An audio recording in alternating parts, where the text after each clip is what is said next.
ડુંગળીનું બહુ મોટા પ્રમાણમાં વાવેતર થાય છે અને ભાવનગરની અંદર રાજુલા, તળાજા, મહુવા એ પંથકમાં ડુંગળીનો ખૂબ મોટું વાવેતર થાય છે અને મહુવા તો ડુંગળીનું મોટું હબ છે।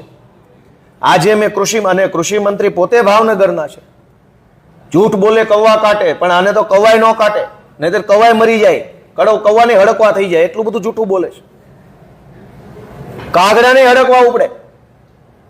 મેં એવું પૂછ્યું કે સરકારમાં ડુંગળી પકવતા ખેડૂતોને આર્થિક સહાય આપવાની યોજના અમલમાં છે? તો કૃષિ મંત્રીએ પાડી હા કે છે તો ખરી। તમે પૂછ્યું કે તો પછી કેટલા ખેડૂતોને ડુંગળીની અંદર તમે સહાય ચૂકવી? તો કે કોઈને નથી ચૂકવી।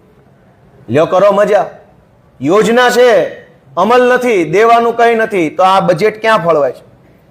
હમણાં ગયા વર્ષે ડુંગળી પકવતા ખેડૂતોને માવઠાનો માર લાગ્યો। અનેક ખેડૂતોની ડુંગળી પલળી ગઈ, ડુંગળી આખી ઉપાડી લીધેલી, ગોડાઉનમાં પડી હતી એમાં પણ સડી ગઈ, યાર્ડમાં પડી હતી ત્યાં સડી ગઈ, ખેતરોની અંદર પાથરા કરીને રાખ્યા હતા ત્યાં ડુંગળીનો બગાડ થયો। ખેડૂતોએ આશા વ્યક્ત કરી કે સરકાર અમને કંઈક મદદ ટેકો કરે અને સરકારે ડુંગળી પકવતા ખેડૂતોની મશ્કરી થાય એવું એક પેકેજ જાહેર કર્યું કે સરકાર ક્વિન્ટલે 1 રૂપિયો સહાય આપશે। હવે 1 રૂપિયાની તો બીડી આવતી નથી, 1 રૂપિયાની સહાય કેવી હોય? બીડી લેવા જાઓ, 4 ભાઈ શિવાજી, છત્રપતિ સંભાજી, જે